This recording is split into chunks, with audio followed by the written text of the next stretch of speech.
World Traveler Ibn Battuta. Written by David L. Dreyer. Illustrated by Roger Stewart. Focus question. Who was Ibn Battuta, and why was he important?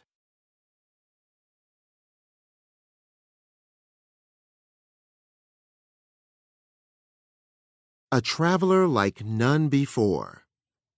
Abu ibn Battuta was one of the greatest travelers in history. He was born in 1304 in Tangier, Morocco. Continuing a family tradition, he studied law. The young student was drawn to the city of Mecca on the Arabian Peninsula.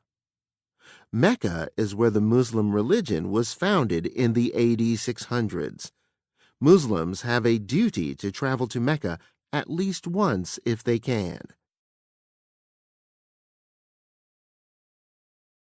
The journeys begin. In 1325, at the age of 21, Ibn Battuta set out for Mecca. After a 16-month journey across northern Africa, Ibn Battuta reached Mecca. He married his first wife during the trip. He would marry several more times over the years as he moved to new countries. Having made the trip to Mecca, Ibn Battuta decided to travel all over the entire Muslim world. He wanted to see new things, and there was much to see. Since the 600s, Muslim armies had conquered a large part of the Middle East and Africa. Muslims could move freely in these areas, though bandits were often a threat.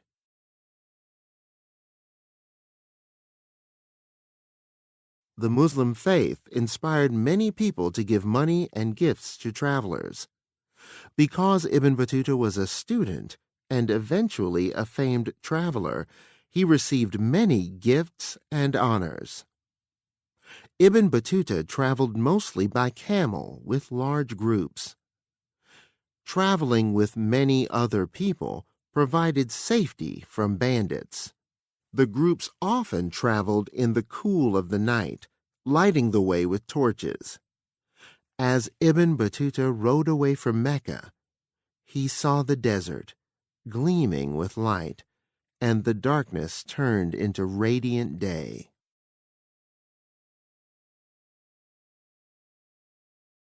Beyond Mecca. Ibn Battuta journeyed to present-day Iraq and Iran. These countries had once been rich and beautiful, but at this time they were still recovering from attacks by invaders. On a visit to Muslim Eastern Africa in 1332, Ibn Battuta heard tales about the Sultan, or ruler of India, Muhammad ibn Tughlaq. The Sultan was famous for granting favors, but he could also be cruel and unpredictable. Ignoring the possible dangers, Ibn Battuta set off for India.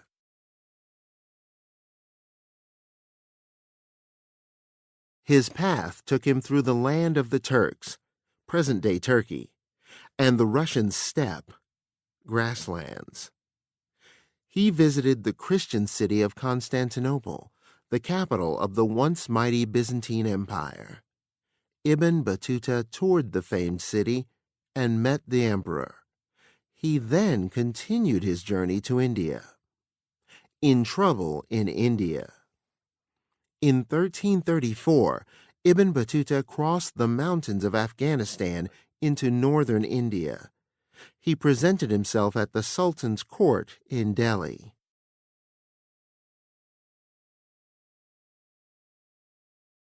The Sultan lived up to his reputation for generosity. He gave Ibn Battuta many gifts and later made him a judge. The future looked good for Ibn Battuta. Things changed when Ibn Battuta married a woman whose father was a suspected traitor. Ibn Battuta was placed under guard and feared for his life. Eventually, the Sultan forgave him. Around 1342, the Sultan asked Ibn Battuta to carry gifts and messages to the ruler of China. By this time, Ibn Battuta had been in India for 8 years. He was glad to leave before his luck took another turn for the worse.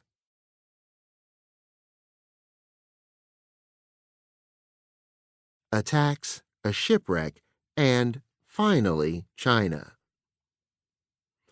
Unfortunately, Ibn Battuta's troubles were far from over.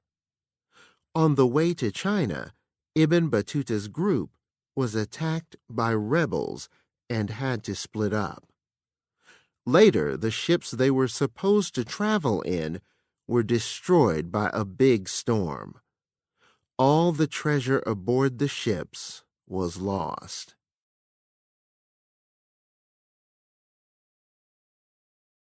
Fearing the anger of the Sultan for his failure, Ibn Battuta stayed for nearly 2 years in the Maldive Islands, south of India. Later, he went to the island of Sumatra, in what is now the nation of Indonesia. He got his chance to visit China when the Muslim ruler of Sumatra gave him a ship. Ibn Battuta reached China in 1346. He was impressed with what he saw in China. He marveled that silk, a very expensive material in most parts of the world, was used for clothing even by poor monks and beggars.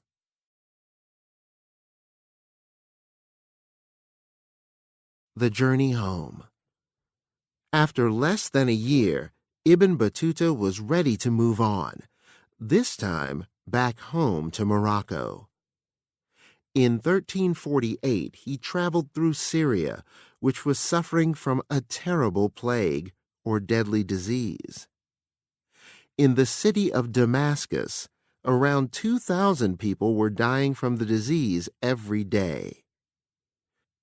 Ibn Battuta saw the plague in other cities along his homeward route. In Cairo, Egypt, the disease was raging, but Ibn Battuta never caught the plague himself.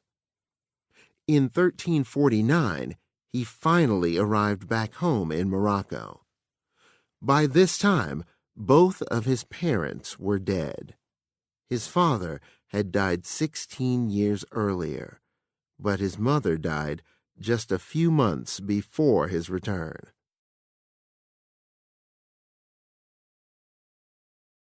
Final trips. Ibn Battuta had been gone for 24 years and was now 45 years old. He was not done traveling, though.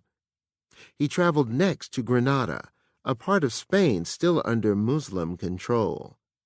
Then he went to the Empire of Mali in West Africa. In Granada, Ibn Battuta met with Muslim leaders. He also met a young writer named Ibn Juzay. They would meet again when Ibn Battuta's travels were finished.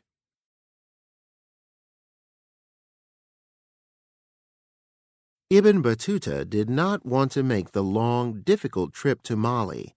However, the Sultan of Morocco ordered him to. The Sultan wanted to learn more about the wealthy land. Ibn Battuta spent 8 months in Mali as the guest of its ruler. He was impressed by the richness of the Sultan's court. Ibn Battuta returned to Morocco in 1354, this time for good. He was now 50 years old.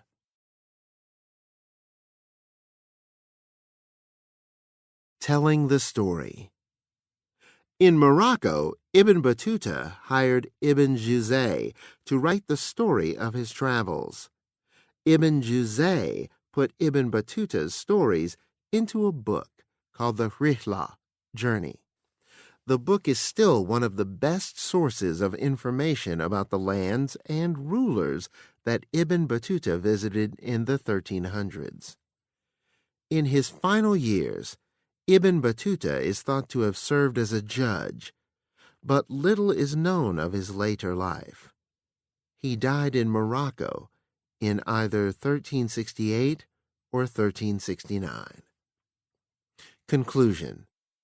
Ibn Battuta journeyed 75,000 miles, 120,000 kilometers, during his lifetime.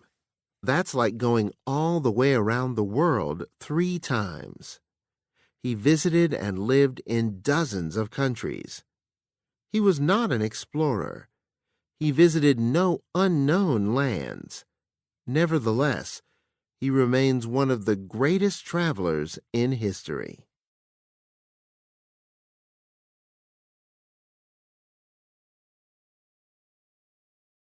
Connections. Writing and art. Pretend you are Ibn Battuta. Write a postcard home to your family describing your experiences at one of the places you visited. Social studies.